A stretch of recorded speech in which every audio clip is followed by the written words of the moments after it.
Well, I'm finally home after almost 1 month on the road, and I decided to go and take a look at uh, 2013 Toyota Corolla CE.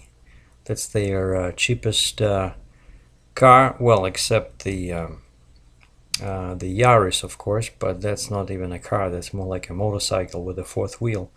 So I parked my Ford F-150 with 5-liter V8 in front of the dealer's office there. They give me the keys and off I go. I went on some, two-lane highways, Freeway 401 here in Cambridge, and the first impressions are, I asked him for a car with a manual transmission because I thought, a car with a 1.8 liter engine will not run too good with an automatic, but they didn't have any manuals. All the cars on the lot are all automatics. Evidently, no one, even bothers with manuals anymore, unless it's some kind of a high-end sports model.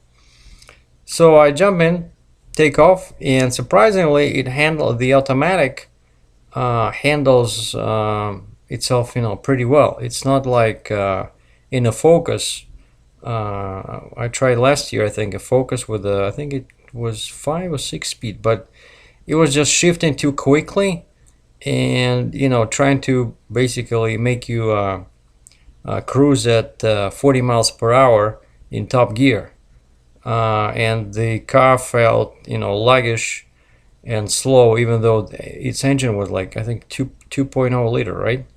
Toyota is much faster, but of course, I don't know, it just feels cheap. Like the engine kind of that makes that sound like it's not struggling, but it's kind of like, I don't know, like some kind of Korean car. Inside the plastic is pretty cheap. The interior is much better in my Ford F-150. The steering wheel is very convenient because it's not only tilts, but it telescopes as well, so you can find a very good position. And this one had the enhanced convenience package, which means that you have all the power windows, power door locks, 6-speaker kind of premium audio, but there's no subwoofer. And it is pretty quick. It picks up speed, but besides the interior, what I didn't like, the mirrors. I'm kind of spoiled by the huge mirrors in my Ford F-150, so I have excellent visibility, at all times. Here, the mirrors, I don't know, they're like kind of like the palm of my hand, like this, kind of like a mirror they used on some 1920 models. You cannot see anything. And the other thing is that the suspension, I don't know what they did, but actually I remember I once rented a Corolla at a rental place and I had the same experience. The suspension is very poor, so you can, if you drive in a city like at a slow speed, you can actually feel every bump in the road. Like my truck rides better than this light car. And they always say, oh, drives like a truck, meaning that it's kind of vulgar and crude. But the suspension in my truck is more refined than in this Corolla.